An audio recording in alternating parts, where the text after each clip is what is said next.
أما بعد فأعوذ بالله من الشيطان الرجيم بسم الله الرحمن الرحيم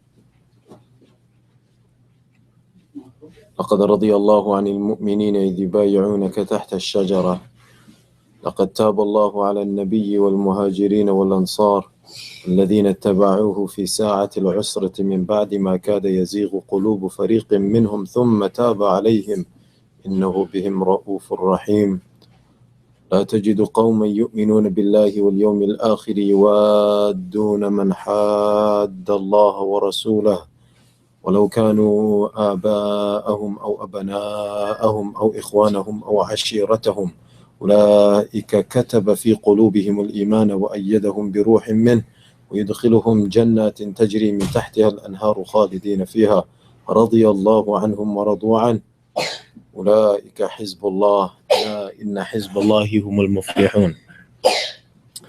قال النبي صلى الله عليه وسلم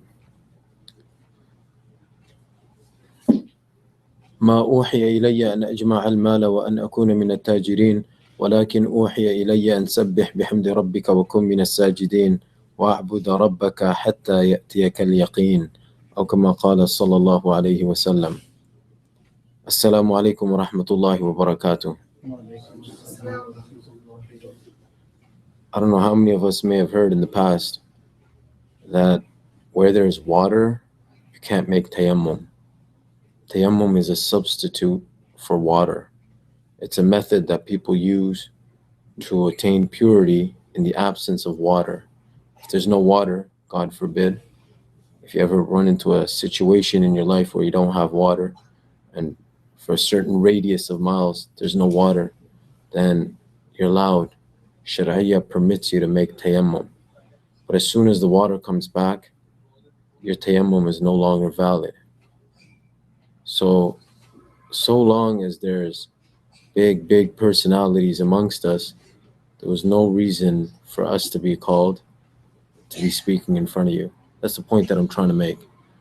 I didn't know I was going to be asked to come speak here. As a matter of fact, I was kind of happy we came to Vancouver this weekend for the National Mashura. And I thought to myself, I don't have to give khutbah this Friday, which is amazing. And I obviously won't be conducting any programs because I'm going to be sitting in the National Mashura. But yesterday I had to give the khutbah at the Suri Masjid. And today I'm sitting here in front of cameras. I've never sat in front of cameras, I'll be very frank. But because it's Sheikh Asim's, I could say request or an order. When they ask us to jump, we don't say why. We say, how high? When a teacher asks you to jump, you don't say, why should I jump? You should say, how high should I jump? So I had no choice but to accept, whether it's the offer or the order. Anyways,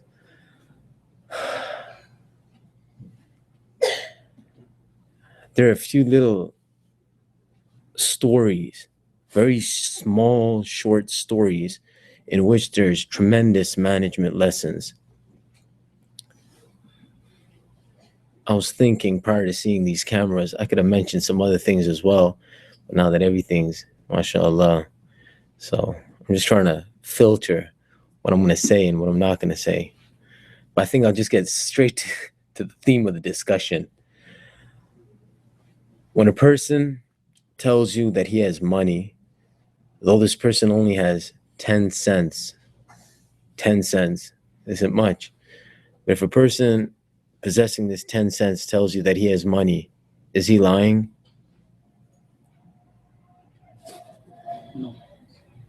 No, he's not. You're too focused. You can talk. It's okay. It's a discussion. There's no big sheikh sitting here. We're all friends.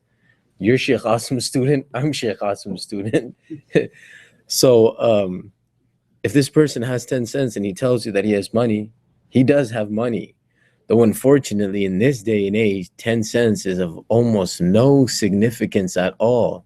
As a matter of fact, if a kid sees 10 cents on the ground versus a toonie on the ground in his room, the 10 cents he'll probably keep there for God knows how long. He won't even bother picking it up. But if he sees a toonie, that toonie can get him a lot. In my life, amazingly, here in Canada, there was a point in time when 10 cents was actually valuable. We would be able to purchase a little pack of gum. I don't know if they still make it now or not. I'm not 50 years old. I'm just a little older than you are. But there was a point in time when 10 cents could buy me that pack of gum. It was called Rainbow. It used to come with 5 little gumballs. And that was big. You go to school with a pack of gumballs in your pocket, you felt good. At least you had something to go with. Today, if you don't have a $600 phone, you're not going to fit into mainstream culture. We lived in a time when 10 cents made us feel good. But anyways, this guy isn't lying. 10 cents is money. It is. Though it's a very small amount of money, but it's money. Versus a person who has $10 million in his account. Amr Khan might have won maybe something like that last night. Maybe a couple of million for sure. He won. I hope you guys know. Anyways, are we allowed to discuss that here sometimes? Okay, this is pretty orthodox. Okay, so if someone tells you they have money and this person has $10 million, $10 million, the whole world unanimously agrees. You can ask the smallest, in South Africa, they call them lighties. You can ask the smallest lighty, the smallest kid here, if $10 million is money, he'll say, oh yeah, that's big money. $10 million is a lot of money. But the person with 10 cents, he has money. And the person with $10 million, he also has money. There's a huge contrast. There's a big difference as to how much money each one of them has, but they both have money. We, inshallah, by the mercy of Allah, inshallah, have iman. But Sahaba radiallahu anhum also had iman. And the difference between our iman and the iman of the Sahaba is huge. It might just be like that 10 cents versus that $10 million, or it might be even more in some cases. Even though we might pray more than they prayed, we might sacrifice more than they sacrificed, we might fast more than they fasted. أنتم أكثر صياما وأكثر صلاة وأكثر اجتهادا ولكن كانوا خيرا منكم. They're always better than us. We will never be on par with the Sahaba. We will never be able to reach the status of that galaxy of people. They were normal. They were normal. They too had brains. They too had a heart. They too had legs with which they walk. They too had hands with which they touch. They too had eyes with which they weren't abnormal, but they were a little extra from the ordinary. If we're ordinary human beings, Sahaba were extraordinary. Sahaba were extraordinary people.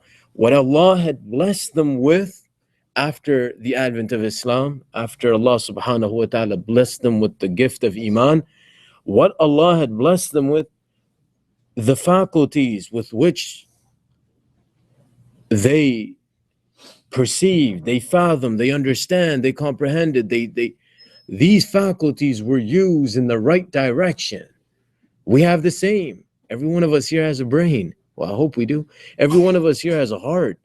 But how they used their hearts and their brains, I guess, is totally different from how we're using it today.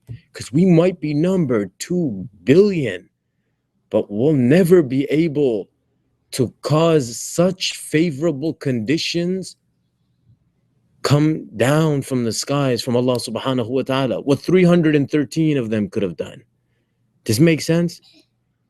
They too were from the ummah of Rasulullah sallallahu alayhi wasallam. And we're also from the ummah of Rasulullah sallallahu alayhi wasallam.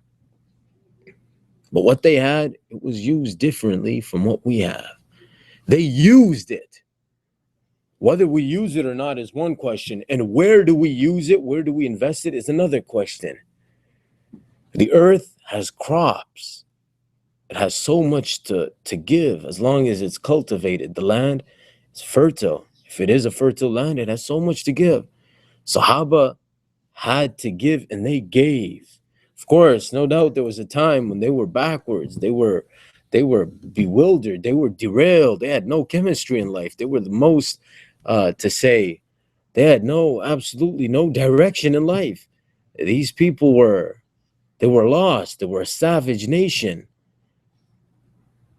They had absolutely no understanding of the meaning of life, of the purpose of life. They were uncivilized. They were a complete uncivilized nation. But that same uncivilized nation, when Allah blessed them with what He blessed them with, they became guiding stars.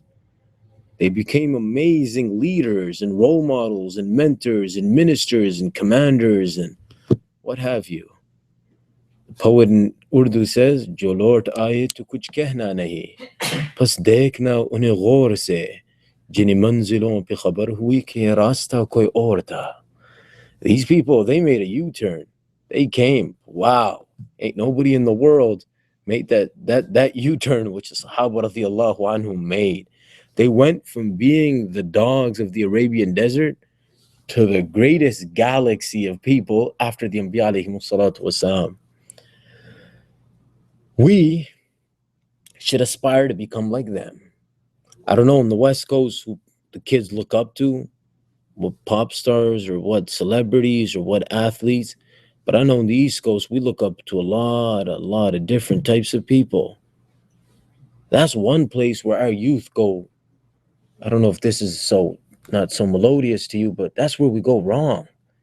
We don't know who to look up to.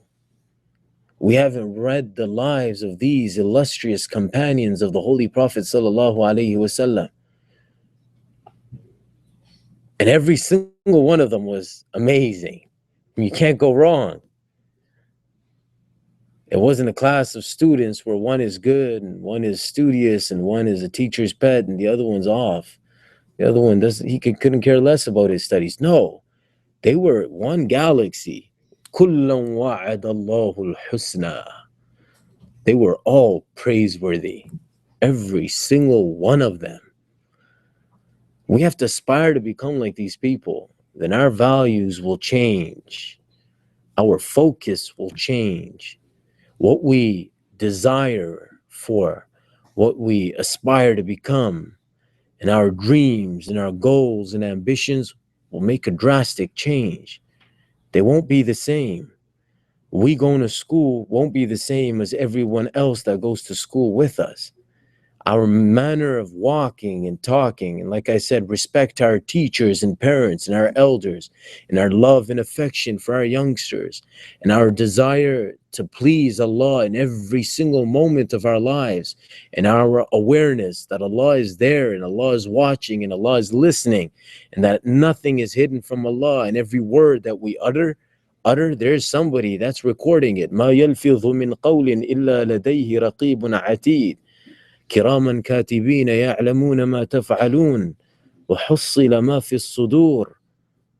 Every word that we utter is being recorded. All of this understanding to come inside of us, this will change.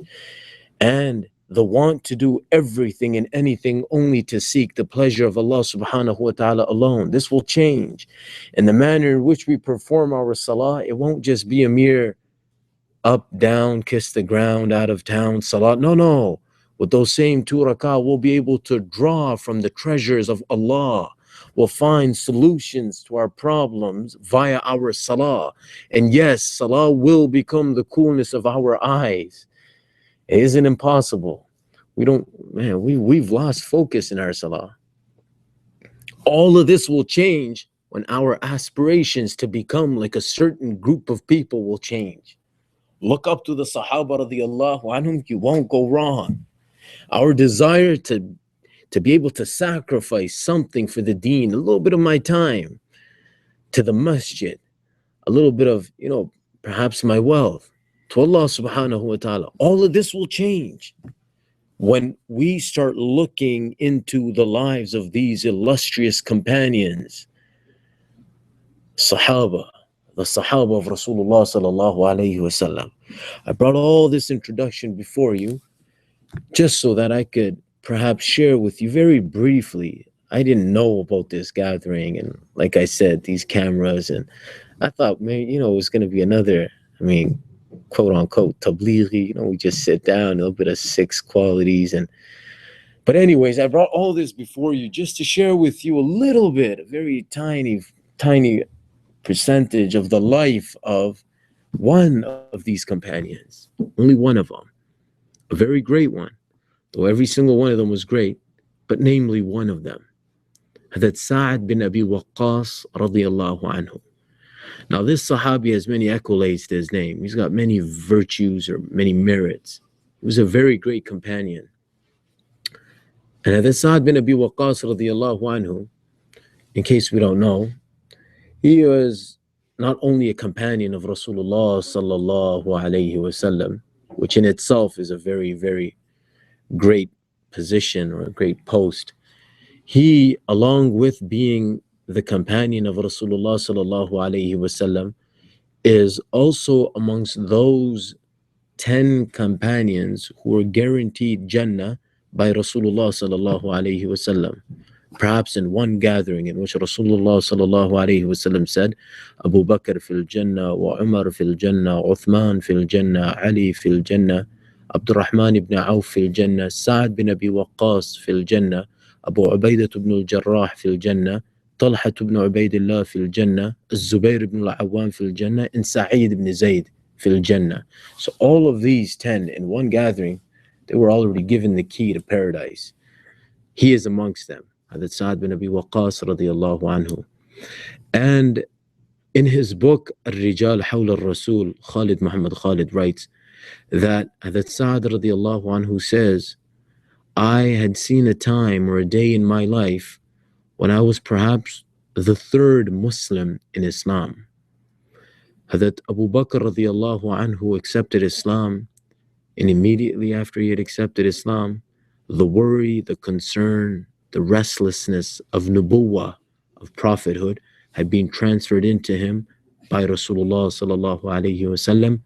So he went and he started giving da'wah. And amongst those who accepted Islam,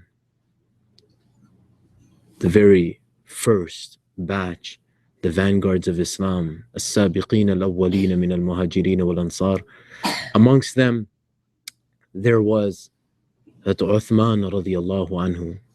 There was Zubair ibn al-Awwam radiyallahu anhu. There was Abu Ubaidah ibn al-Jarrah radiyallahu anhu. Khalid Muhammad Khalid writes that perhaps even before they had already embraced Islam, Hazrat Sa'ad radiyallahu anhu had already become a Muslim. He may have not openly declared, well, at that time it was difficult anyways, but he may have already become a Muslim prior to their accepting Islam at the hands of Abu Bakr radiyallahu anhu. He was very young. He was 17 years old. He was 17 when he accepted Islam. And he was different from the rest. He was a man of thinking. And again, this might not be so soothing, but our 17-year-olds today, hopefully in the West Coast and Vancouver, they're a little better, but in the East Coast, 17-year-olds were kind of behind. This 17-year-old was extraordinary. He was extraordinary. He was a very different type of individual. So, another virtue, he is also amongst those when Hazrat Umar bin Khattab radiyallahu anhu was asked regarding his successor after his demise.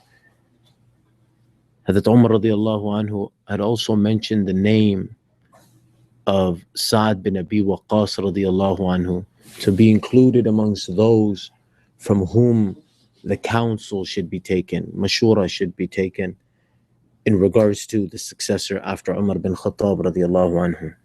Now this answers the question to why would then Umar bin Khattab radiyallahu anhu have dismissed him from a post which he had assigned to him himself.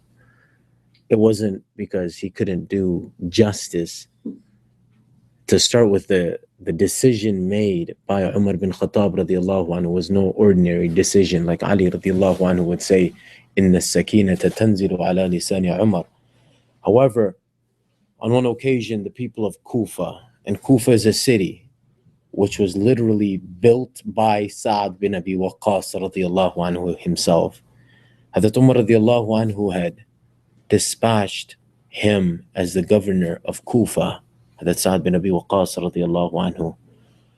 So some people complained about Sa'ad bin Abi Waqqas radiyallahu anhu and about the manner in which he governs the people. Umar radiallahu anhu himself, he went to go investigate as to how true these accusations or allegations that have been leveled against him may be. So he went to Kufa, Hazrat Umar radiallahu anhu. And every masjid that he went to, the people had nothing but good to say about Sa'ad bin Abi Waqqas radiallahu anhu, until he came to one specific masjid. And in that masjid, there was a man by the name of Abu Sa'ada. And he complained about Sa'ad bin Abi Waqqas radiallahu anhu. And he filed 3 complaints against him. One was that he doesn't rule fairly with justice, if I can remember correctly. Number 2, when he distributes perhaps the spoils of war, the enemy assets, the captured enemy assets, again, he isn't fair in his distribution. He doesn't distribute evenly. And number 3, he doesn't lead his troops. 3 complaints filed against Hazrat Sa'ad bin Abi Waqqas radiallahu anhu. Umar radiallahu anhu summoned him, Sa'ad bin Abi Waqqas radiallahu anhu, to investigate as to how true this was.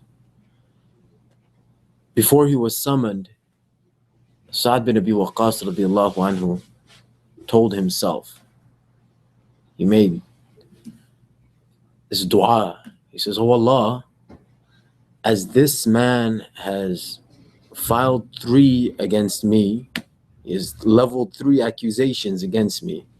If it turns out that every one of them is false, then I too make 3 against him. 1, let him live a long life of wretchedness. 2, deepen him in his poverty. And 3, let this man fall for temptations." One of the narrators who transmits this story, perhaps mentioned in Sahih Muslim, however, he says, Abdul Malik ibn Umayr, I believe was his name, Abdul Malik ibn Umayr, he says, all 3 of these du'as of Sa'ad bin Abi Waqqas radiallahu anhu had been accepted. 1, this man lived a long life, no happiness. 2, he was deepened in his poverty. And 3, like a madman, he used to chase after the woman on the streets. He would fall for temptations.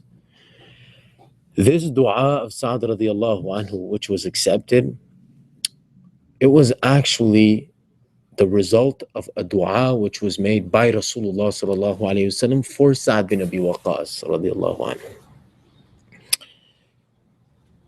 Hazrat Ali radiallahu anhu narrates that during the Battle of Uhud, when the conditions weren't so favorable for the Muslims, and we all know the details of what had happened when the Muslims thought they'd become victorious, but unfortunately not adhering to only one order of Rasulullah sallallahu alaihi wasallam brought about a calamity, a colossal difference, a colossal test from Allah. However, when during this time the Muslims were confused, amongst those Muslims who were like rocks of steadfastness to protect the Prophet alayhi salatu wasalam, was a Sahabi by the name of Sa'ib, the son of Uthman ibn Mad'un radiyallahu anhu, and Hazrat Zayd radiyallahu anhu, and Sa'ad bin Abi Waqqas radiyallahu anhu. During this time, there was one from amongst the opposing forces who was causing havoc amongst the Muslims. And Rasulullah sallallahu alayhi wasallam happened to see this. So he ordered Sa'ad radiyallahu anhu to strike or to throw his spear. Irmi ya Sa'ad, Fidaka abi wa ummi. May my mother and father be ransomed for you. He is one of two Sahaba for whom Rasulullah sallallahu alaihi wasallam has mentioned these words from the whole galaxy of Sahaba. One of two, for which Rasulullah sallallahu alaihi wasallam said, may both my parents be sacrificed for you, O Sa'ad, throw your spear. And thus he threw, though his spear or his arrow at that time was dull-headed. It wasn't so. However, he threw it, and it struck. Now, these two, one, the throwing of his spear, the directing of his arrow, and two, the acceptance of his prayer, of his dua, these were both the result of a dua of Rasulullah sallallahu alaihi wasallam, which on one occasion, Sahih Muslim, Rasulullah sallallahu alaihi wasallam made dua for Sa'ad bin Abi Waqqas radiyallahu anhu, oh Allah, direct his arrow and accept his prayer. These two du'as were made. So we see in Uhud how his arrow or his spear is directed, and we saw earlier how his dua wasn't rejected. On one occasion, Hazrat Aisha radiyallahu ta'ala anha narrates, I was with Rasulullah sallallahu alayhi wasallam at nighttime, and all of a sudden, Rasulullah sallallahu alayhi wasallam just got up, and something to the effect, he mentioned that I would like that tonight a good companion of mine could come and watch. He could perhaps play the role of a security guard over me tonight, this night. Hazrat Aisha radiallahu anha narrates, immediately after Rasulullah sallallahu alayhi wasallam had said this, not too long, a very short span of time had lapsed when we started to hear the throttling of weapons just outside. Rasulullah sallallahu alayhi wasallam asked, who is it? That Sa'ad radiallahu anhu says, it's me, Sa'ad. Rasulullah sallallahu alayhi wasallam asked, what brings you here, Sa'ad? He says, Ya Rasulullah, I felt that tonight you might be unsafe, thus I wanted to come watch out for you, play the role of a security guard. It may have been during this time when this dua was made for Hazrat Sa'ad radiallahu anhu by Rasulullah sallallahu alayhi wasallam, that, oh Allah, direct his arrow and accept his prayer. During the latter portion of the life of Sa'ad radiallahu anhu, he became blind. Sa'ad bin Abi Waqqas radiallahu anhu became blind. And because his dua was always accepted by Rasulullah sallallahu alayhi wasallam, the people would thus come to him with their problems, with their requests, and they would ask him to make dua. And Sa'ad radiallahu anhu would ask Allah, and they would get whatever they had asked for. So instead of picking up the phone and calling 1-800 whatever, just 1-800 Sa'ad bin Abi Waqqas. So everybody would come, they would ask, he would make dua, they would get next.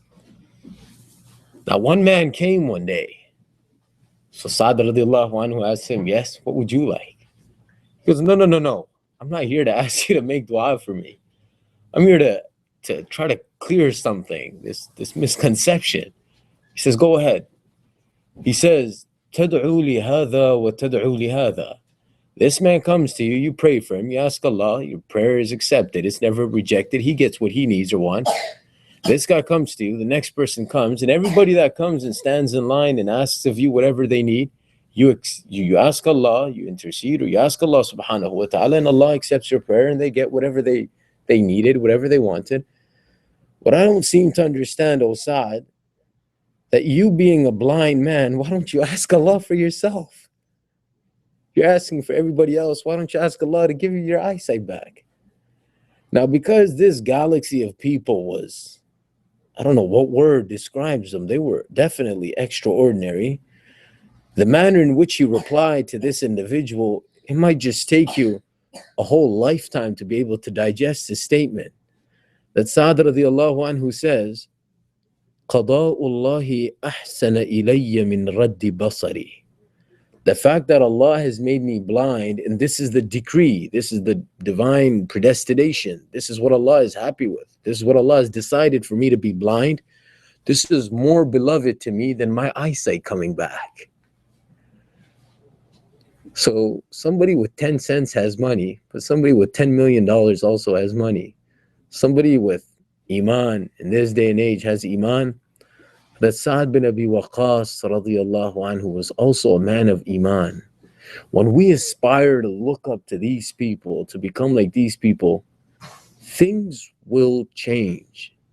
The way we look at everything will also change. Our goals will change.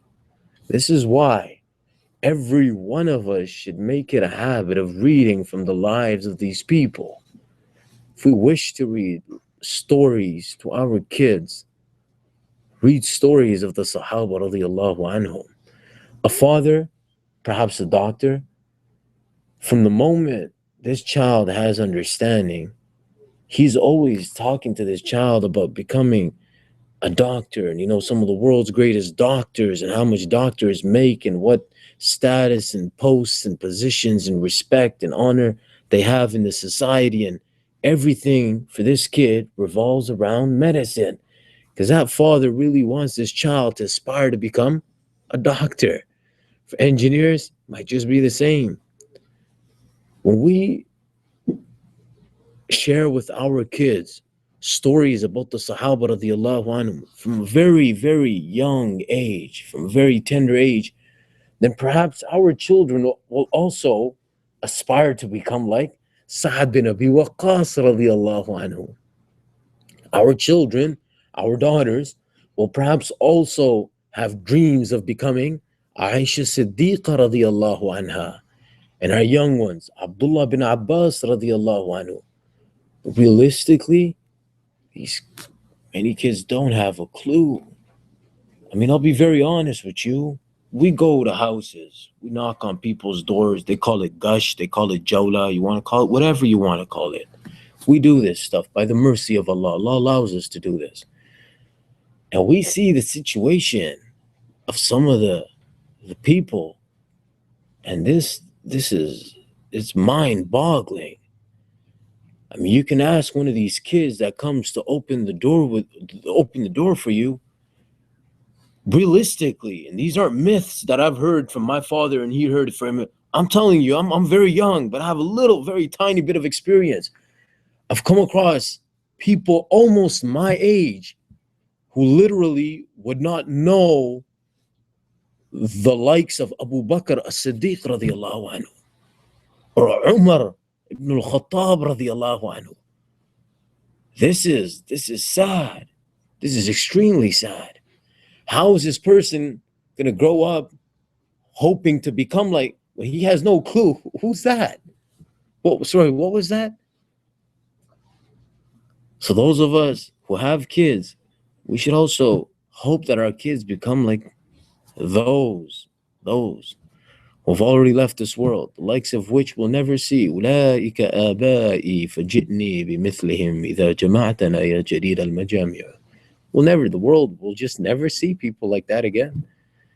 Sure, we can follow in the footsteps of such people. We can dream of becoming like them. Inshallah, we will see, hopefully in the near future, from every corner and nook of the world, people the likes of them once again be born into this ummah. We have to make an effort. We have to learn the lives of these people. We have to read about their lives. And we have to make a firm intention to become like them from every angle, from every aspect. Iman, like the Iman of the Sahaba. Abdullah ibn Umar radiyallahu anhuma was asked, هل كان أصحاب محمد صلى الله عليه وسلم يضحكون? Man, the things that we hear about these people, it's like sometimes they ask you, Mulisa plays soccer? Oh God, I saw him playing soccer. Wow. You kidding me? Anyway, so perhaps the students of the Sahaba, they started thinking to themselves, we heard all of these crazy things about the Sahaba. Did they even ever smile? Did they ever laugh? He says, yes. Na'am. وَالْإِيمَانُ فِي قُلُوبِهِمْ أَعْظَمُ مِنَ الْجِبَالِ while they smiled or laughed, Iman inside of their hearts was greater than the mountains. So from every angle, Iman, love for the Prophet alayhi salatu wassalam, our concentration and devotion in salah, our desire to learn what Allah wants from us in every moment of our lives, our awareness that Allah is watching us and listening to us in every single moment of our lives, our honoring others, our doing everything only to seek the pleasure of Allah, and our sacrificing our time, our health and wealth for the khidmat of His deen. So we all ready for this, inshallah? Subhanallah bihamdihi, subhanakallah wa bihamdika, ashhadu an la ilaha illa anta.